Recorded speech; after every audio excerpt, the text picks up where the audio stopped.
2 பேர் சாப்பிடக்கூடிய அளவுக்கு சாதம் எடுத்து வச்சிருக்கேன். நம்ம கையில இந்த மாதிரி எடுத்தா ஒரு கையளவுக்கு இருக்கணும், அந்த மாதிரி மல்லித்தலை எடுத்திருக்கேன். ஒரு சின்ன துண்டு இஞ்சி, 3 பல் பூண்டு, காரத்துக்கு பச்சை மிளகாய் 3. இப்போ இதை அரைச்சி எடுத்துடலாம். சாதம் தாளிக்கிறதுக்கு ஒரு கடாய், எண்ணெய் ஊற்றிடலாம். எண்ணெய் காஞ்சதுமே கொஞ்சம் கடுகுளுந்து பொரிஞ்சதுமே ஒரு 2 ஸ்பூன் அளவுக்கு கடலைப்பருப்பு சேர்த்துக்கோங்க. கடலைப்பருப்பு வந்து நல்லா பொன்னிறமாக வறுத்து வரட்டும். அதுக்கப்புறமா நம்ம அரைச்சதை சேர்த்துடலாம். இந்த அளவுக்கு பொன்னிறமாக வறுத்ததுக்கு அப்புறமா 2 வரமிளகா, கருவேப்பிலை, பார்த்தீங்கன்னா தெரியும் நல்லா கலர் மாதிரி வந்துருச்சு பாருங்கள். இந்த மாதிரி வந்ததுக்கப்புறம் நம்ம அரைச்சி வச்சுருக்கோம் இல்லையா, அந்த பேஸ்ட் அதை சேர்த்துடலாம். தேவையான உப்பு கலந்து விட்டுருவோம். உடனே சாப்பிட்ற மாதிரி இருந்தால் இதில் வேர்க்கடலை கூட நீங்கள் சேர்த்துக்கலாம்.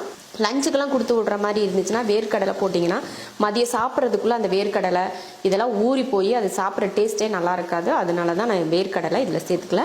அவ்வளோதான், வதக்கியாச்சு. இப்போ இதில் ரைஸ் போட்டுடலாம். 2 பேருக்கு லஞ்சுக்கு கொடுத்து விட்றதுக்கு கரெக்டாக இருக்கும் இந்த அளவு.